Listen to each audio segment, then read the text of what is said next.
returns to rally the light infantry, one British lieutenant recalls what happens next. He had scarcely entered the wood when an American rifleman singled him out. He fired the ball, true to its mark, pierced his side. An anonymous sniper strikes down the commander of the British land forces. Ross falls from his horse, mortally wounded. Moments later, British fire fells the American rifleman.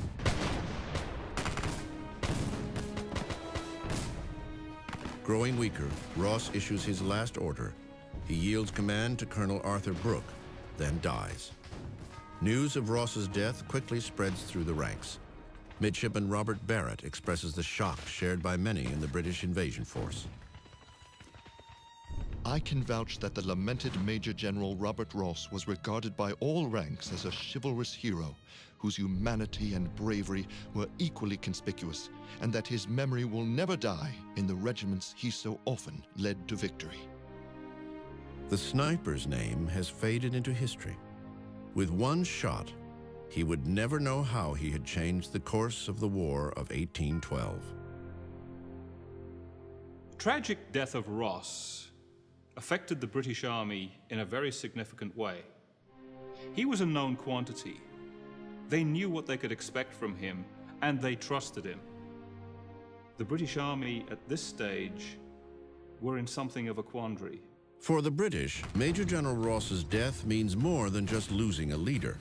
What was once an invincible juggernaut has experienced the first chink in its armor. Imagine if Eisenhower had been shot the day before D-Day. That's what happened here. Ross was killed by a sniper, and the organization went into shambles. Men who really loved that general weren't so quick to turn to his replacement for leadership.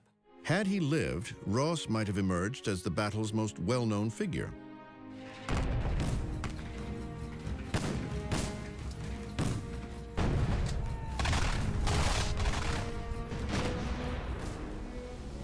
But now, that distinction will belong to a lawyer detained on an American truce vessel several miles away. His name, Francis Scott Key.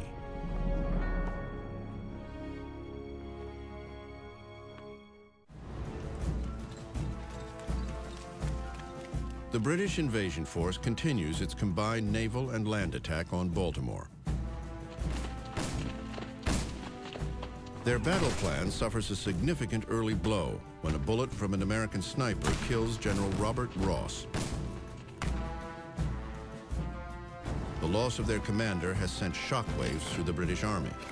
Ross is temporarily replaced by Colonel Arthur Brooke, an able but cautious leader. The British quickly realize that this will be a very different battle than the one just a few weeks earlier. Brooke is in a quandary. He's against a much stronger American position than at Bladensburg. Stricker knows his business. Stricker anticipates Brooke's moves. He seems to read him like a book. As a result, every time the British columns move against the American position, Stricker dispatches troops in reserve to flesh out and harden up that defense. To breach Stricker's defense, Brooke orders an artillery barrage. Bursts of projectiles and Congreve rockets cause confusion in the American ranks. Through clouds of musket smoke, British Lieutenant George Gleig remembers the fog of war. Volley upon volley having been given, we were now advanced within less than 20 yards of the American line. Yet such was the denseness of the smoke that it was only when a passing breeze swept away the cloud for a moment that either force became visible to the other.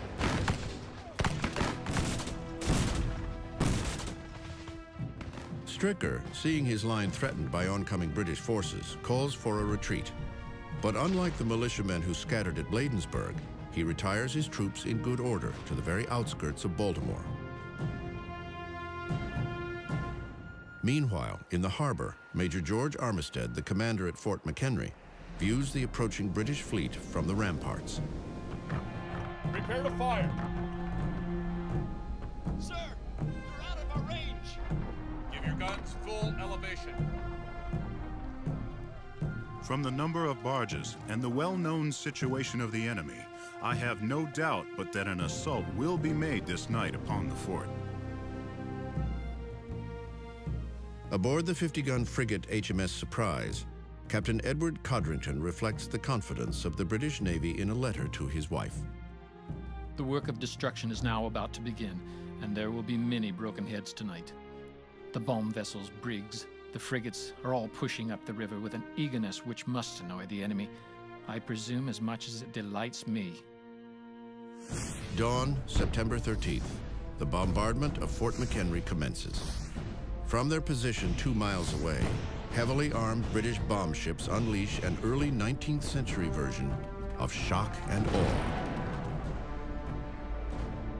This is the most powerful, destructive force known to man in 1814. 1,500 of these are thrown at the fort, exploding 190-pound cast-iron bombs. This is what's striking fear into the hearts of the Baltimore defenders.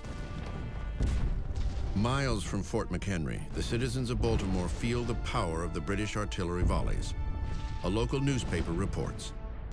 The houses in the city were shaken to their foundations, for never, perhaps from the time of invention of cannon to the present day, were number of pieces fired with so rapid succession. 8 miles away, a 35-year-old Georgetown lawyer named Francis Scott Key watches the bombardment aboard an American truce vessel. Just prior to the battle, he had arrived at the British fleet in Chesapeake Bay to secure the release of a friend. But before they can leave, the bombardment of Fort McHenry begins, and they're trapped. Key now finds himself in the middle of the storm. Francis Scott Key is amazed and appalled by the bombardment that's going on. The absolute foundations of both Fort McHenry and Baltimore are being rocked by these 200-pound bombs that are being hurled at the fort. As the Royal Navy bombards Fort McHenry, Colonel Arthur Brooke resumes the infantry attack on Baltimore. When he comes on the position in Hampstead Hill, he is amazed at what he sees. Strongly emplaced American troops behind extensive earthworks, well armed with artillery. While the British infantry advance on Baltimore, the bombardment of Fort McHenry continues into the afternoon. Heavy rain and 13-inch mortar shells deluge the fort. At about 2 p.m., a mortar shell arcs over the walls, killing a gun commander and wounding several soldiers. Private Isaac Monroe recalls the devastation inside the stronghold. Sergeant Clem was killed by my side, a bomb bursting over our heads. A piece the size of $1, 2 inches thick, passed through his body.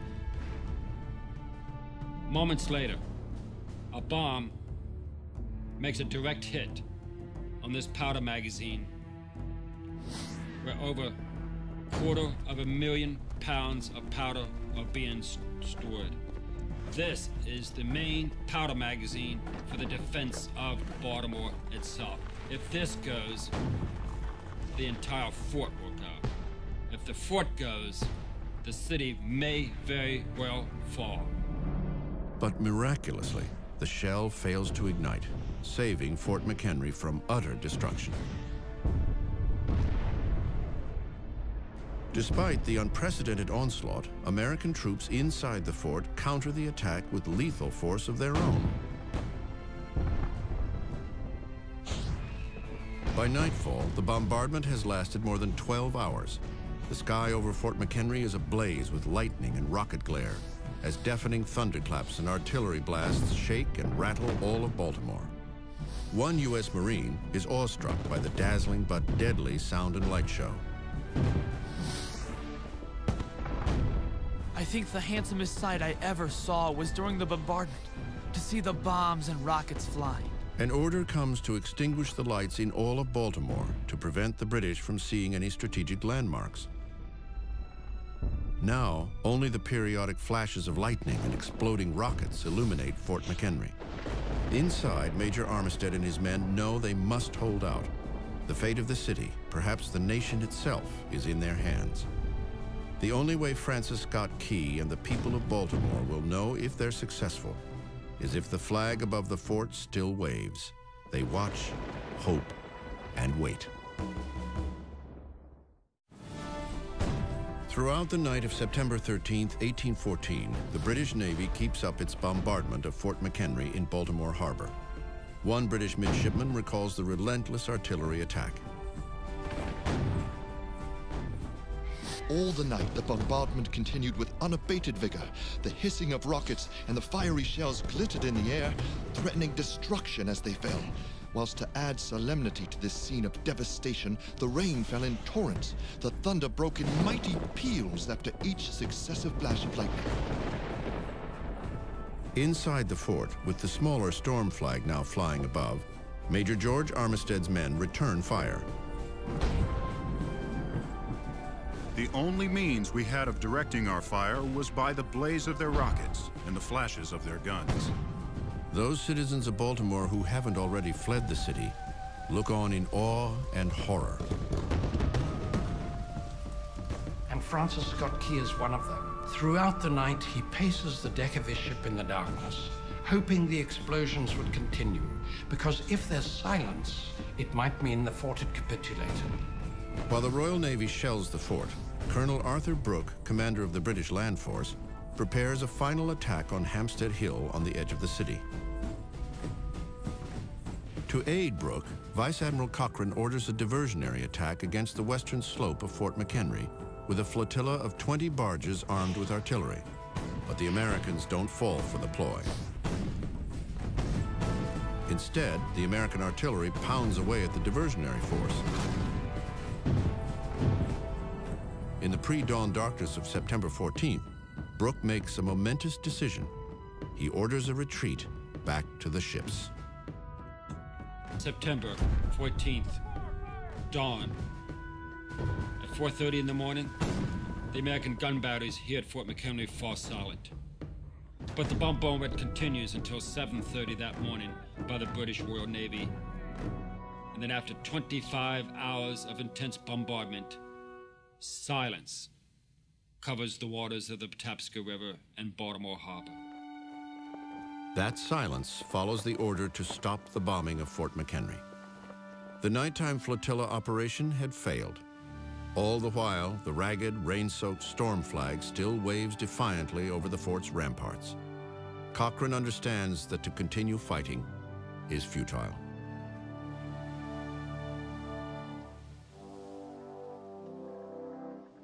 One by one, each British warship that only minutes before had unleashed an unprecedented eruption of artillery and rocket fire now weighs anchor and quietly sets sail into the morning mist. An American officer recalls the sight. The enemy has been severely drubbed, as well by his army and his navy, and now it is retiring down the river after expending many tons of shot, from 1,800 to 2,000 shells, and at least 700 or 800 rockets. It is a moment to remember. It is a moment now that would define the importance of Fort McHenry in the War of 1812, because something is about to happen. Major Armistead quickly replaces the tattered storm flag by hoisting, as one British observer noted, a most superb and splendid ensign on the battery. The enemy has no trouble seeing it.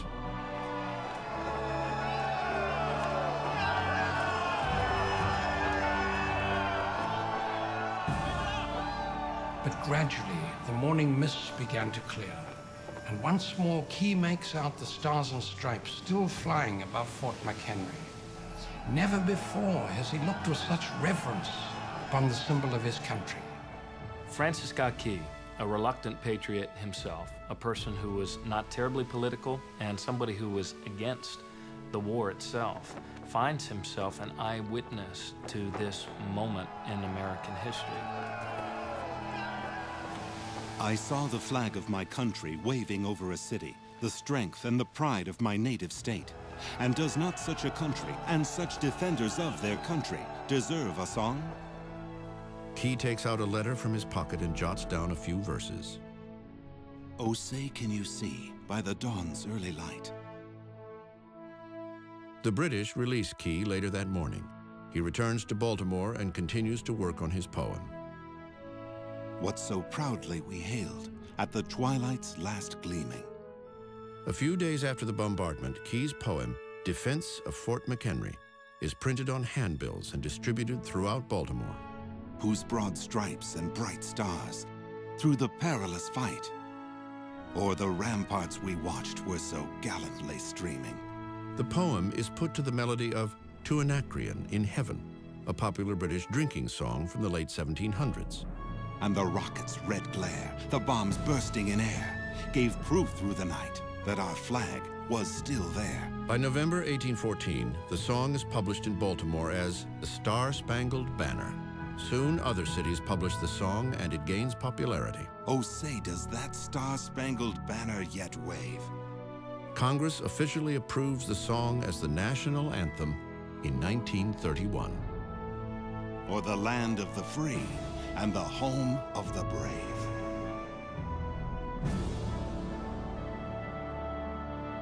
The night of September 14th, 1814, fireworks again explode and light up the sky over Baltimore, this time in celebration.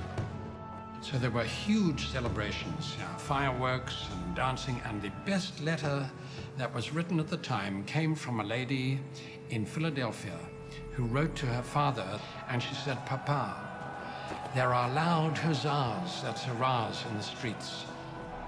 General Ross is killed, Baltimore is saved." There were fears, she wrote in another letter, that the Americans might have to swear allegiance to the British crown again. That's how high the stakes were to some people. But an entire ocean away from Baltimore, a major development takes place that will affect the course of the war. British and American representatives begin peace talks in Ghent, Belgium. The first efforts to negotiate happened in the middle of 1813 when the Russians agreed to mediate a settlement between Britain and the United States. That didn't amount to anything. Madison had the commissioners stay in Europe and try to work on peace some other way. Both sides want to negotiate from positions of strength. To counter the growing American momentum, British Vice Admiral Cochrane plans an assault on New Orleans, the gateway to the North American interior. A victory there would allow the British to link up with Canada and control the United States from the north, south, and west. But one man stands in their way. His name is Andrew Jackson.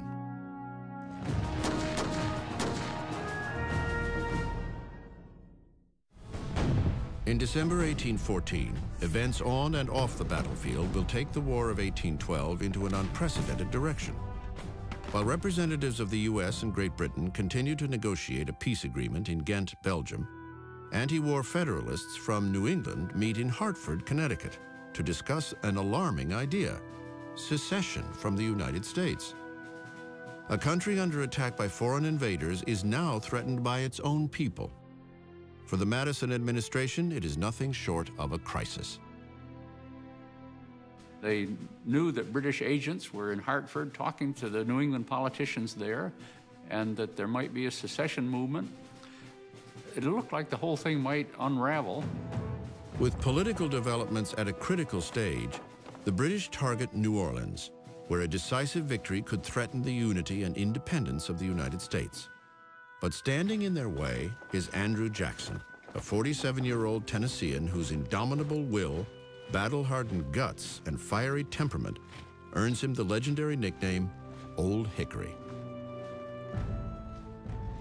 Andrew Jackson is a pugnacious individual. He's fought duels, and when he takes command of the army, lodged between his lung and his heart is a bullet. He's racked by dysentery, and yet that indomitable will pervades. And Jackson is a man to be reckoned with. Few cross Andrew Jackson, and those that do rarely walk away. As commander of the U.S. 7th Military District, Major General Jackson must oversee the defense of New Orleans. The pending fight will be more than just a military assignment. It's a chance to exorcise a deep hatred dating back to his youth when he was taken prisoner by the Redcoats during the Revolution. Some say it comes from the scar on his face inflicted by a British officer with his saber. when Jackson refused to clean his boots, but it's deeper than that. Both his brothers and his mother have died of disease, the result of the brothers' captivity in Great Britain's hands. As Jackson's hate for the British grows, he begins looking for payback, and the War of 1812 offers the opportunity for that payback. Jackson expressed this feeling to his wife, Rachel, at the beginning of the war.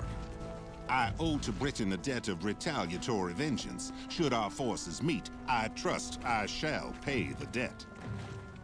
But Jackson's thirst for revenge was about to clash with an unexpected adversary, the President of the United States, James Madison. Think of these two men, Jackson and Madison. Physically, they're so different.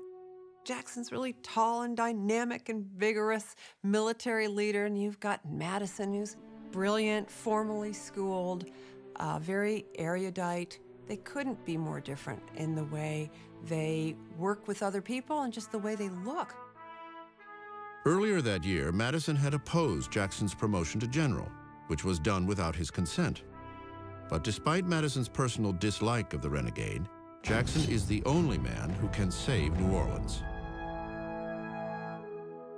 Jackson arrives in the city on December 1st, 1814. He boldly promises to drive their enemies into the sea or perish in the effort. He acts immediately to organize the city's defenses. At once, all was bustle at New Orleans, wrote one resident. Jackson was untiringly active. Following his lead, New Orleanians of every ethnic background and social class unite to prepare for the defense of their city. Even men from as far away as Kentucky poured into the area, ready to fight. While New Orleans bustles before battle, Jackson recruits an army, illustrating the magnetic power of his charisma. Andrew Jackson is one of the most dynamic Americans in the entire history of the country. This is a man who, by sheer force of personality, can galvanize the ordinary man in the street to take up arms and have the vigor of a professional soldier. He literally got people off the street to help defend New Orleans, and it was the sheer dynamism of his character. If ever a diverse force had been collected to defend the United States of America, it is at New Orleans. Regulars, frontiersmen, volunteers, French-speaking Creoles, Indians, pirates.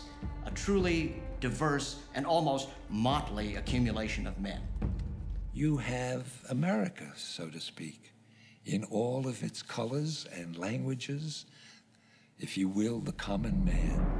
Would they have the discipline to stand and not retreat, not run, and obey the commands that were given? Jackson will soon find out the answer.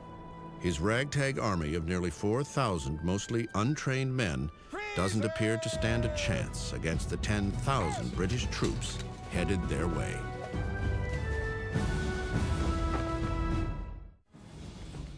By December 1814, the British invasion force has a new commander of ground forces, Major General Sir Edward Pakenham. Sir Edward Michael Pakenham is one of the most popular officers in the British Army. He's won a great reputation wherever he served. So this is a man who the troops really look up to. On December 12th, fishermen sight the British Armada at the entrance to Lake Bourne. When the news reaches New Orleans, citizens panic, but Jackson doesn't. Instead, he puts the city in lockdown. Establishing some kind of order so that a resistance could be established against an invader necessitated, in his mind, the declaration of martial law. Because he really thought that the native population would cooperate with the British, would just say, take over the city, don't burn it, please. Don't do anything, that would harm us. And Andrew Jackson was determined, I think, to burn the city himself if necessary. But he wanted those people to stand with him, behind him, to repel the British invasion. On December 14th, as the British advance towards New Orleans, they engage a small American gunboat flotilla on Lake Bourne. Outnumbered and outgunned, the Americans stand and fight until nearly every man is killed, wounded, or captured. The action slows, but does not deter the juggernaut. An advance column sludges through swamps and bayous until it reaches the Villeray plantation, about 8 miles from New Orleans. First, the British capture several members of the local militia. Then they decide to wait for the main body of the force to catch up, instead of heeding the advice of their officers to press on and take the defenseless city by surprise. It's a mistake they will soon regret.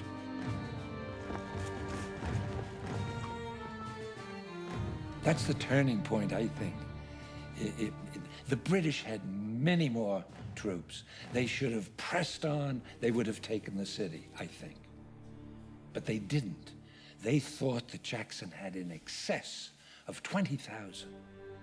He had less than 3,000 or 4,000.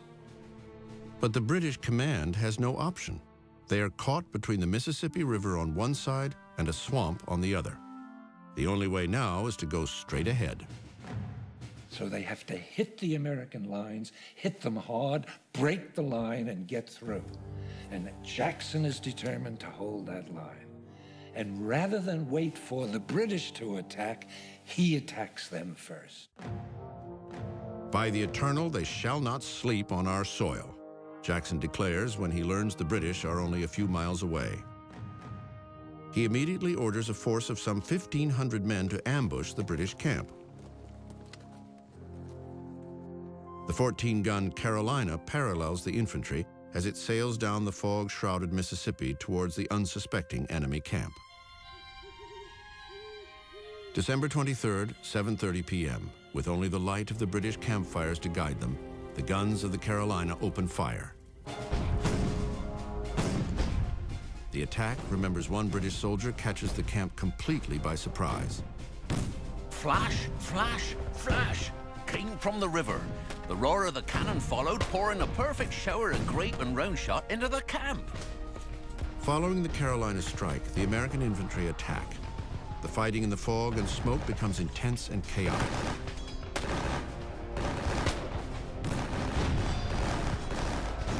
Soldiers clash with bayonets and fire at point-blank range.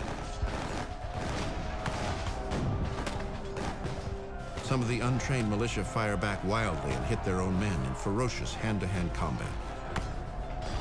British units counterattack, forcing the Americans to withdraw. Less than 24 hours later, and 6,000 miles away, the British and the Americans come together, not on the battlefield at New Orleans, but at the peace table at Ghent. The Treaty of Peace is signed in Belgium on Christmas Eve, 1814. But it takes 4 to 6 weeks for word to cross the Atlantic in those days, too late for armies squaring off at New Orleans. While peace is at hand, both sides prepare for what will be the bloodiest battle of the war. Andrew Jackson organizes his force in a ditch just 5 miles from the city. Here we shall plant our stakes, he reassures his men, and not abandon them until we drive these redcoat rascals into the river or the swamp.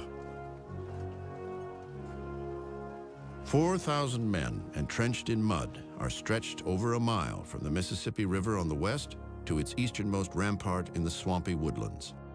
Meanwhile, the British advance toward the city quickly becomes a quagmire. They push up from Lake Bourne, and they're using their small boats, the ship's boats and barges, cart the British Army up piecemeal fashion to embark operations against the Americans. There aren't enough boats. They're exhausted. It's been a long, hard campaign. Morale's dropping. As the fog lifts on New Year's Day, 1815, the British guns open fire, taking the Americans by surprise. Solid shot, exploding mortar shells, and Congreve rockets can be heard throughout New Orleans. Old Hickory calms his anxious men. Don't mind those rockets. They are mere toys to amuse children. The American gunners immediately return fire, and artillery rumbles for the next 3 hours. But the hastily assembled gun emplacements cannot protect the British. One by one, their artillery pieces fall silent, some nearly out of ammunition. A British soldier expresses his dismay. Even this artillery attack, upon which so much reliance had been placed, was found to be of no avail. Although the artillery attack has failed, General Pakenham believes he can still smash Jackson's line if he uses his most powerful tactic, a full-out charge on the city. But Jackson will be ready for him, setting the final stage for the Battle of New Orleans.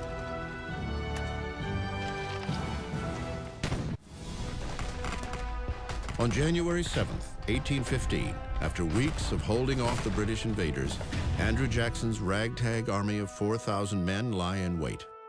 At any moment, the inevitable attack will begin. The Battle of New Orleans will be the climactic showdown of the War of 1812.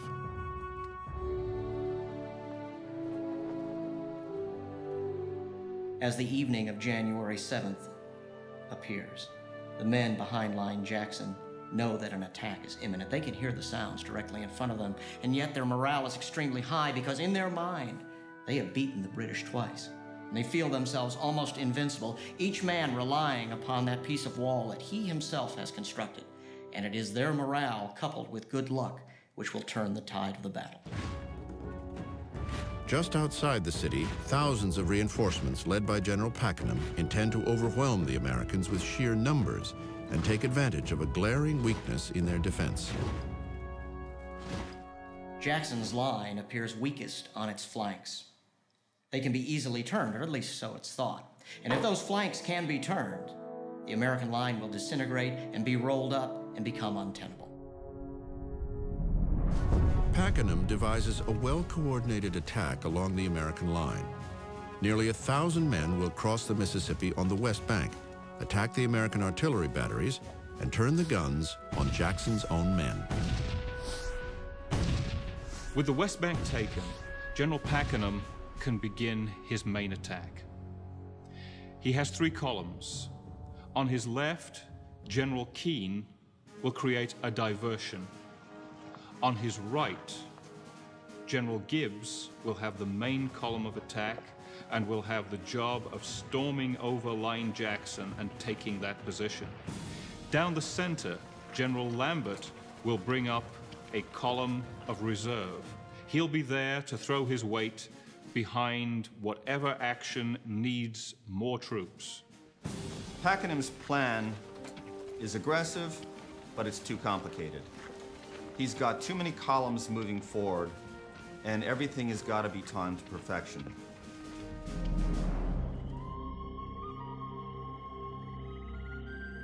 In the pre-dawn mist of January 8, 1815, the British begin their advance.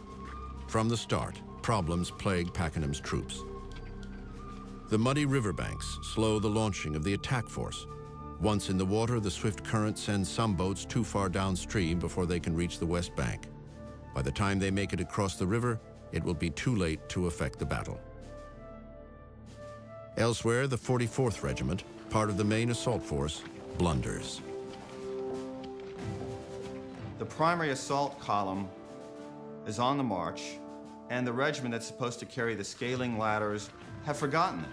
They've left them behind. When they go back to get them, the column's already on the move. At sunrise, the mist clears, exposing the oncoming British force, rocket fire lighting their way. Press your lines. Jackson calls to his men. They are near enough now, gentlemen. You may fire when ready. A Kentucky rifleman remembers how his fellow defenders responded to Old Hickory's orders. Steady, boys. Hold your fire. Take aim!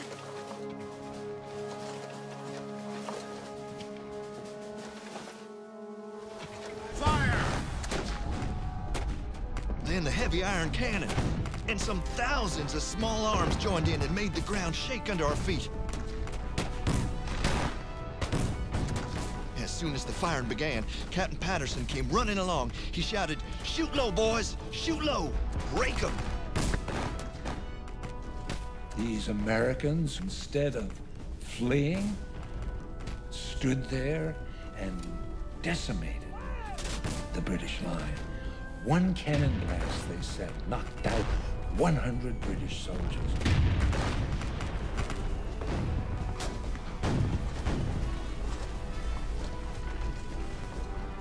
Second rank, advance!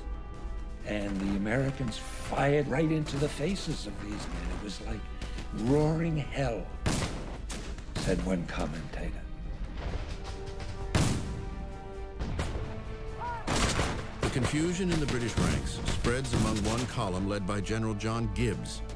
Instead of rushing the Americans head-on, they pause to return fire, including the 44th Regiment. It is a fatal mistake witnessed by a British officer. Instantly, the whole American line, from the swamp to the point past its center, was ablaze. In less time than one could write it, the 44th Foot was literally swept from the face of the earth. Gibbs's column continues its advance. Soldiers scramble into the ditch in front of the American line, but without extra ladders, they cannot scale the rampart and become easy targets for Americans pouring fire directly into the column. Panic breaks out and erupts into widespread chaos. Gibbs rides forward to rally his wavering men, but gets caught in the deadly fire and falls from his horse, mortally wounded. Soon after, General Keane also goes down. As the British command begins to crumble, Jackson exudes a calm confidence, observing the battle near the center of the American line. But while the center and the left hold strong, the right remains vulnerable. British troops, led by Colonel Robert Rennie, managed to storm the rampart.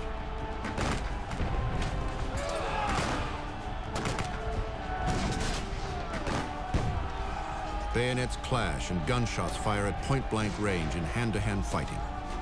At this crucial point in the battle, the British have their best chance to break through the American line. But without reinforcements, Rennie is a dead man as soon as he begins his charge. The commanders of the two primary columns have been mortally wounded or killed. Other field officers are dead. There's no one left to command. Pakenham moves forward to try and rally retreating troops. He's hit in the knee. His horse is killed. His aide gets him another horse. But another round of grape shot rings out. He's hit.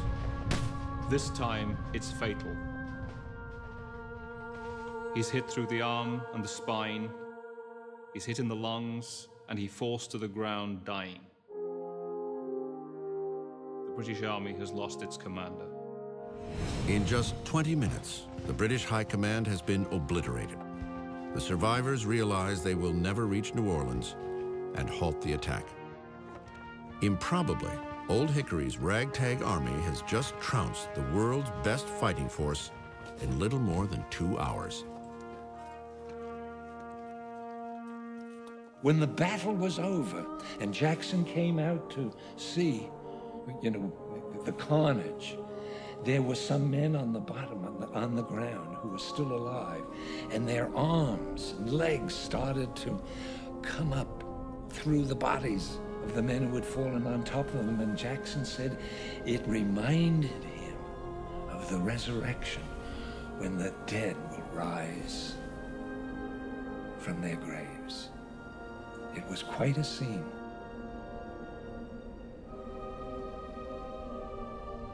More than 2,000 British soldiers have been killed, wounded, reported missing, or taken prisoner. Americans report only 13 dead and several dozen wounded. There has never been in the annals of military history such a lopsided victory as Andrew Jackson had in defeating the British. It made no sense. Who could believe such a victory? It proved to the American people for all time that, by God, they did have the ability and the will and the leadership to defeat any country that might try to invade us. It had been in question. No more, thanks to General Andrew Jackson and the men and women who fought in the Battle of New Orleans. On February 4th, nearly 4 weeks after the battle, news of the victory reaches Washington. The Capitol goes wild. "Glory be to God that the barbarians have been defeated," blared a local newspaper. "Glory to Jackson. Glory to the militia, sons of freedom, benefactors of your country. All hail." There's a new sense of national pride. There's a patriotic fervor where they're voicing things of American virtue and American purity and American values as they had not done since the Revolution. 9 days later, the peace delegation returns to Washington with the Treaty of Ghent, formally ending the War of 1812. The terms of the treaty merely restored territorial boundaries and maritime rights to what they were before the conflict. Ironically, the treaty doesn't resolve the chief cause, impressment, which had ceased to be an issue with the end of the Napoleonic War. Congress ratifies the treaty on February 17th. This War of 1812 started for seemingly such small reasons will end up defining modern America. This war will confirm manifest destiny. It will lead America into the new age. The result of the war enormously changed the capacity of the United States to exist as an independent country under a Republican Constitution. John Adams himself said that Madison's conduct of the war and the way it ended gained more glory for the country than all of his 3 predecessors put together. John Adams was not used to giving praise when it wasn't deserved. Both James Madison and Andrew Jackson, unlikely allies, are hailed as heroes. Despite their flaws, the strengths of these 2 men would reverberate far beyond the War of 1812. Together, they would embody the personification of a new republic. These 2 very different men are able to bring Americans together and help them get through this very difficult time, because their leadership and their beliefs represent a very broad spectrum when you put them together. That's going to be the future of America. News of the victory spreads a euphoric nationalism throughout the country. But not everyone is celebrating. Those who oppose the war are about to pay dearly. The Federalist delegates who had pushed for secession are labeled as traitors. But for Andrew Jackson, the savior of New Orleans, his heroic exploits catapult him from the battlefield to the White House as the nation's 7th president in 1829. His election confirms the coming of age of a new America, forged by men who shaped the times through which they passed. The War of 1812 shouldn't be forgotten, because that's a turning point in the development of American democracy, American government, the American sense of who we are. It was the one moment that we needed psychologically to prove that we had a right to exist as an independent and free nation. And we did it at that time. After the War of 1812, we proved we were here to stay. And that's why I think it should be remembered by all Americans today. History remembers the War of 1812 as the Forgotten War. It is a story of courage, endurance, and a little bit of luck. Forged by fire, united by will, a young nation defied the odds and won.